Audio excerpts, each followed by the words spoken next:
Assalamualaikum warahmatullahi wabarakatuh. Kembali lagi bersama Ibu, dan hari ini kita akan belajar mengenai dinamika kependudukan Indonesia.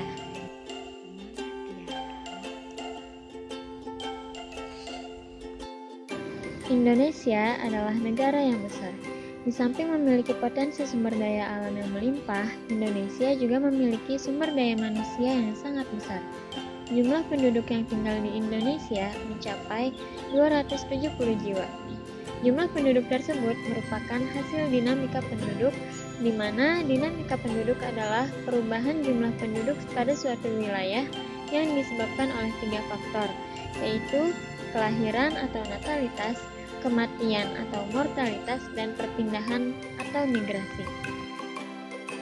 Dinamika kependudukan Indonesia terbagi menjadi beberapa bagian. Yang pertama yaitu jumlah penduduk, yang kedua yaitu persebaran penduduk, yang ketiga yaitu komposisi penduduk, yang keempat yaitu pertumbuhan dan kualitas penduduk, dan yang kelima yaitu keragaman etnik dan budaya.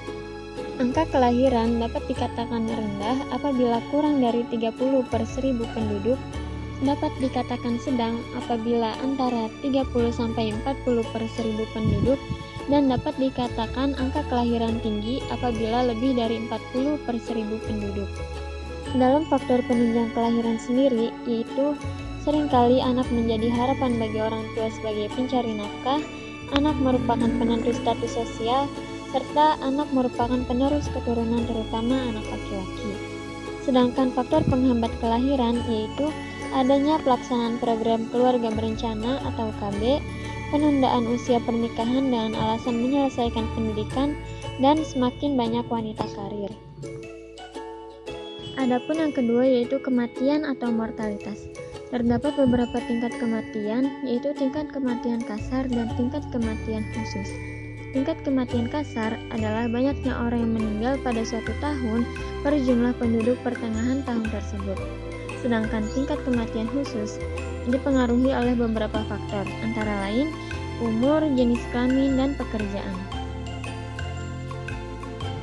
Faktor penunjang kematian dapat disebabkan oleh adanya keadaan gizi penduduk yang rendah, terjadinya bencana alam, adanya peperangan, wabah penyakit, dan pembunuhan, serta rendahnya kesadaran masyarakat akan pentingnya kesehatan. Sedangkan faktor penghambat kematian karena meningkatnya kesadaran penduduk akan pentingnya kesehatan, adanya fasilitas kesehatan yang memadai, dan meningkatnya keadaan gizi penduduk. Dalam penggolongan angka kematian kasar, angka kematian dapat dikatakan rendah apabila kurang dari 10 per 1000 penduduk, dapat dikatakan sedang apabila antara 10-20 per 1000 penduduk, dan angka kematian dapat dikatakan tinggi apabila lebih dari 20 per 1000 penduduk. Adapun yang ketiga yaitu migrasi penduduk. Migrasi adalah perpindahan penduduk dari suatu tempat ke tempat lain dengan melewati batas negara atau batas administrasi dengan tujuan untuk menetap. Faktor-faktor yang menyebabkan terjadinya migrasi yaitu yang pertama, persediaan sumber daya alam, yang kedua, lingkungan sosial budaya, yang ketiga, potensi ekonomi, dan yang keempat adalah alat masa depan. Migrasi terbagi menjadi beberapa jenis, yaitu migrasi internasional dan migrasi nasional. Migrasi internasional sendiri yaitu perpindahan penduduk dari suatu negara ke negara lainnya yang terbagi menjadi 3 bagian. Yang pertama yaitu imigrasi, di mana masuknya penduduk dari suatu negara ke negara lain dengan tujuan menetap. Orang yang melakukan imigrasi disebut imigran. Yang kedua yaitu emigrasi, di mana keluarnya penduduk dari suatu negara ke negara lain. Orang yang melakukan emigrasi disebut emigran. Dan yang ketiga yaitu remigrasi, di mana kembalinya imigran ke sedangkan migrasi nasional yaitu perpindahan penduduk di dalam satu negara yang terbagi menjadi 2 bagian. Yang pertama yaitu urbanisasi, yang artinya perpindahan dari desa ke kota dengan tujuan menetap. Dan yang kedua yaitu transmigrasi, yang artinya perpindahan penduduk dari pulau yang padat penduduk ke pulau yang sedikit penduduknya di dalam wilayah Republik Indonesia. Adapun materi selanjutnya yaitu persebaran penduduk. Persebaran penduduk merupakan suatu bentuk dari penyebaran penduduk yang ada di suatu wilayah atau negara yang menunjukkan persebaran penduduk di suatu wilayah tersebut tersebar merata atau tidak merata. Kepadatan penduduk erat kaitannya dengan kemampuan wilayah dalam mendukung kehidupan penduduknya. Persebaran penduduk erat kaitannya dengan tingkat hunian atau kepadatan penduduk Indonesia yang tidak merata. Sekitar 60% penduduknya tinggal di Pulau Jawa yang hanya memiliki luas kurang lebih 6,9% dari luas wilayah daratan Indonesia. Secara umum, tingkat kepadatan penduduk dapat diartikan sebagai perbandingan banyaknya jumlah penduduk dengan luas daerah atau wilayah yang ditempati berdasarkan satuan luas tertentu. Kepadatan penduduk di tiap-tiap wilayah Indonesia tentunya berbeda. Hal ini tentu saja menimbulkan permasalahan kependudukan. Permasalahan ini berkaitan dengan penyediaan sarana dan prasarana sosial, kesempatan kerja, stabilitas keamanan, serta pemerataan pembangunan. Adapun materi selanjutnya yaitu komposisi penduduk. Komposisi penduduk adalah pengelompokan penduduk atas dasar kriteria tertentu dan untuk tujuan tertentu pula. Adapun kriteria yang digunakan sangat beragam, seperti umur, jenis kelamin, pendidikan, agama, geografis, pekerjaan, dan lain sebagainya. Yang pertama yaitu komposisi penduduk berdasarkan umur dan jenis kelamin. Komposisi menurut umur biasanya dijabarkan dalam kelompok-kelompok umur 5 tahun, sedangkan menurut jenis kelamin adalah laki-laki dan perempuan. Adapun umur penduduk dikelompokkan menjadi 3 bagian, yaitu yang pertama, umur 0-14 tahun dinamakan usia muda atau usia belum produktif.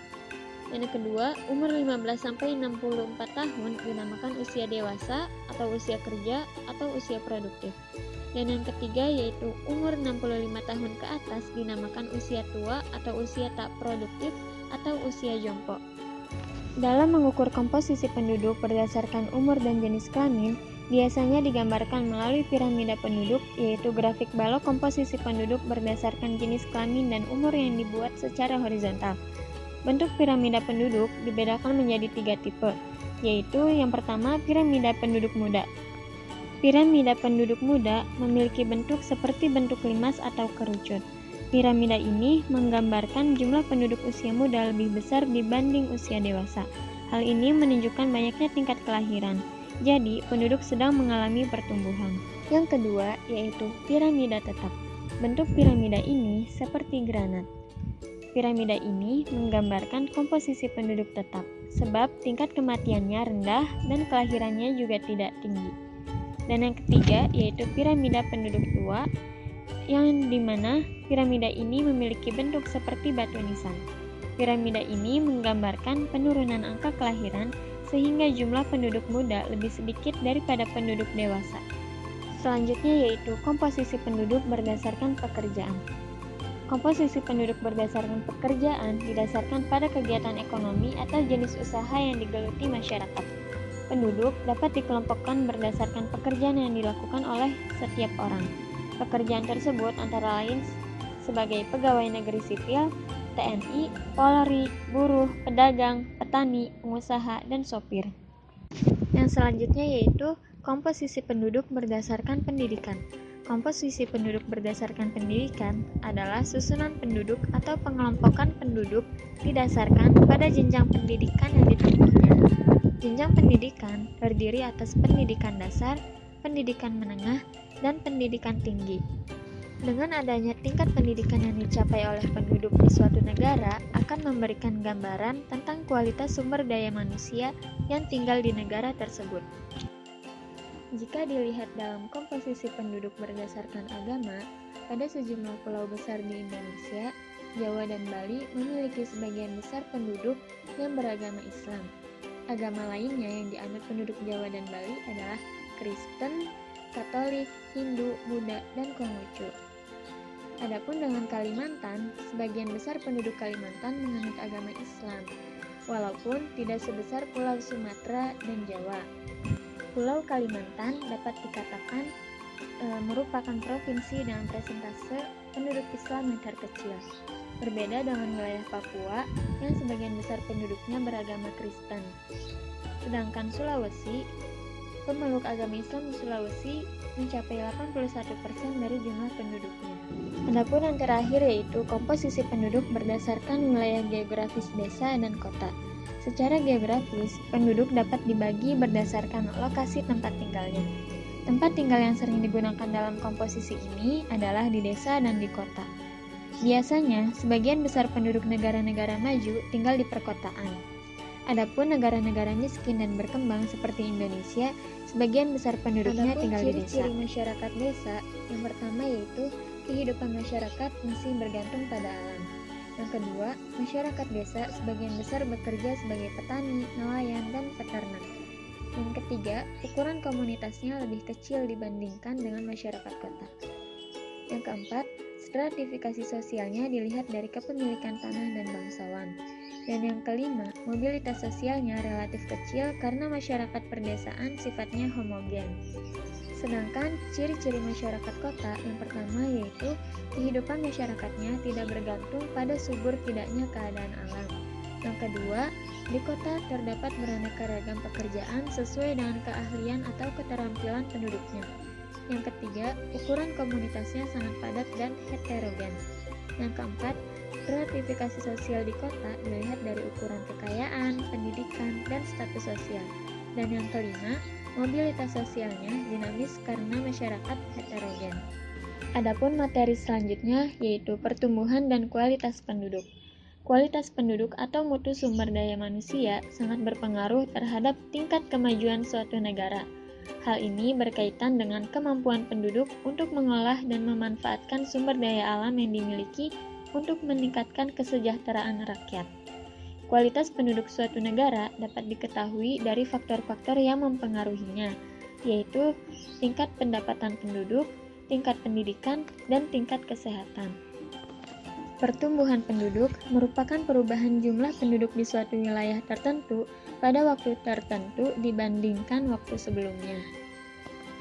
Pertumbuhan penduduk terjadi disebabkan oleh pertambahan atau pengurangan jumlah penduduk akibat adanya kelahiran, kematian, dan perpindahan penduduk. Kelahiran dan kematian merupakan faktor pertumbuhan alami, sedangkan perpindahan penduduk merupakan faktor pertumbuhan non-alami. Adapun pertumbuhan penduduk alami adalah pertumbuhan penduduk yang diperoleh dari hasil selisih tingkat kelahiran dengan kematian dalam 1 tahun. Sedangkan pertumbuhan penduduk non-alami adalah pertumbuhan penduduk yang diperoleh dari selisih penduduk yang melakukan imigrasi dengan emigrasi. Dan adapun pertumbuhan penduduk total adalah pertumbuhan penduduk yang dihitung dari selisih jumlah kelahiran dengan kematian ditambah dengan selisih dari pertumbuhan non-alami. Sedangkan kualitas penduduk adalah tingkat kemampuan dalam usahanya untuk memenuhi kebutuhan hidupnya. Adapun faktor-faktor yang mempengaruhi kualitas penduduk yaitu tingkat pendidikan, penghasilan, kesehatan, dan mata pencarian. Adapun materi yang terakhir yaitu mengenai keragaman etnik dan budaya. Masyarakat Indonesia merupakan masyarakat yang memiliki suku bangsa dan budaya beragam. Suku bangsa sering disebut dengan etnik. Menurut Kuncharaningrat, suku bangsa berarti sekelompok manusia yang mempunyai kesatuan budaya dan terikat oleh kesadaran budaya tersebut, sehingga menjadi identitas. Kesadaran dan identitas biasanya dikuatkan oleh kesatuan bahasa. Jadi, suku bangsa adalah gabungan sosial yang dibedakan dari golongan-golongan sosial sebab mempunyai ciri-ciri paling mendasar dan umum berkaitan dengan asal-usul dan tempat asal serta kebudayaan. Adapun contoh keragaman yang ada di Indonesia yang pertama yaitu rumah adat. Rumah adat merupakan bangunan yang memiliki ciri khas khusus digunakan untuk tempat hunian oleh suatu suku bangsa tertentu. Rumah adat merupakan salah satu representasi kebudayaan yang paling tinggi dalam sebuah komunitas suku atau masyarakat. Setiap daerah di Indonesia memiliki rumah adat yang berbeda antara satu dengan lainnya. Misalnya, memiliki perbedaan bentuk, bahan, atap, dinding, lantai, dan sebagainya. Perbedaan tersebut mencerminkan adaptasi manusia terhadap lingkungannya. Seperti contohnya, Provinsi Sumatera Barat memiliki nama rumah adat yang sering disebut dengan Gadang. DKI Jakarta dengan rumah adat Kebaya, dan Jawa Tengah yaitu joglo. Contoh dari keragaman etnik dan budaya yang ada di Indonesia yang kedua yaitu pakaian adat. Salah satu bentuk nyata budaya Indonesia dapat kita temukan dari beragamnya pakaian adat yang ada di Indonesia yang mewakili provinsi-provinsi yang ada. Seperti pakaian adat dari Provinsi Nangro Aceh Darussalam yang bernama Uli Balang. Konon katanya dahulu pakaian ini hanya dipakai untuk kalangan kerajaan saja, namun saat ini setiap orang dapat menggunakannya. Dan pada pakaian adat dari Provinsi Banten yang bernama pakaian adat Pangsi. Pakaian ini sering dikenakan suku Baduy atau suku Banten dalam kesehariannya. Sedangkan pakaian adat dari Provinsi Kalimantan Timur memiliki kemiripan dengan hampir seluruh pakaian adat dari wilayah Kalimantan. Pakaian adat ini digunakan untuk acara-acara tertentu seperti perkawinan, upacara, tarian, dan acara-acara besar lainnya yang diselenggarakan di Kalimantan Timur. Adapun contoh ketiga dari keragaman etnik dan budaya yaitu tarian dan pertunjukan rakyat. Di Indonesia ada berbagai macam kebudayaan tradisional yang berbeda-beda untuk setiap daerahnya. Salah satunya yaitu tarian. Tarian merupakan gerakan tubuh yang dilakukan pada waktu dan tempat tertentu sebagai bentuk pergaulan, ungkapan perasaan, maksud, dan pikiran secara berirama. Hampir setiap provinsi memiliki jenis kebudayaan tari yang berbeda-beda. Meskipun banyak perbedaan antara tarian satu dengan tarian yang lainnya, masing-masing tarian mempunyai daya tarik dan keunikan sendiri-sendiri. Dengan adanya jenis tarian tradisional daerah yang beraneka ragam dan tersebar di seluruh penjuru tanah air, bangsa Indonesia menjadi negara yang terkenal dan terbaik akan kekayaan tari-tarian, budaya, serta kesenian tradisional yang dimilikinya. Contoh yang keempat dari keanekaragaman etnik dan budaya yaitu senjata tradisional. Indonesia juga memiliki beragam senjata tradisional. Beberapa nama senjata khas daerah misalnya seperti kujang dari Jawa Barat, rencong dari Aceh, keris dari Jawa Tengah atau Yogyakarta, badik dari Sulawesi Selatan, pisau surit dari Sumatera Utara, celurit dari Jawa Timur atau Madura, karih dari Sumatera Barat, mandau dari Kalimantan Barat, trisula dari Sumatera Selatan, pedang jenawi dari Riau, pela atau pokek dari Sumbawa, golok dari Jakarta. Senjata tradisional ini sering dikenakan saat memakai baju adat. Contoh selanjutnya yaitu suku bangsa. Pluralisme suku bangsa terlihat dari saling hidup rukunnya antar suku bangsa di Indonesia. Hal ini mengingat Indonesia terdiri dari berbagai macam suku bangsa.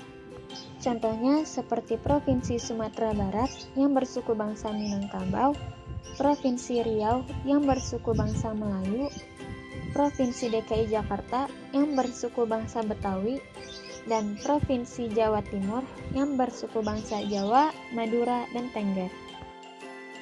Contoh selanjutnya yaitu bahasa daerah. Setiap suku bangsa memiliki kebiasaan hidup yang menjadi ciri khas masing-masing. Ciri tersebut diantaranya bahasa mereka yang berasal dari satu suku biasa menggunakan bahasa daerah dalam bergaul.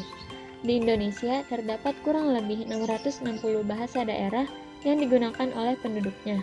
Di antaranya yaitu bahasa Sunda, bahasa Batak, bahasa Madura, bahasa Banjar, bahasa Betawi, bahasa Bali, dan lain sebagainya. Sementara bahasa persatuan yang dipergunakan oleh seluruh warga negara Indonesia yaitu bahasa Indonesia. Dan yang terakhir yaitu makanan khas. Nama-nama makanan khas beberapa daerah di Indonesia seperti gudeg, bajigur, itu yang berasal dari daerah istimewa Yogyakarta, oncom, dodol, pepes yang berasal dari Jawa Barat, ketoprak, kerak telur, karedok yang berasal dari Jakarta, rujak cingur, lontong balap yang berasal dari Jawa Timur, rumpu rampe yang berasal dari Flores, rendang yang berasal dari Sumatera Barat, dan bubur Manado yang berasal dari Sulawesi Utara. Baik, sekiranya itulah hal-hal yang berkaitan dengan dinamika kependudukan Indonesia. Kurang lebihnya mohon maaf. Wassalamualaikum warahmatullahi wabarakatuh.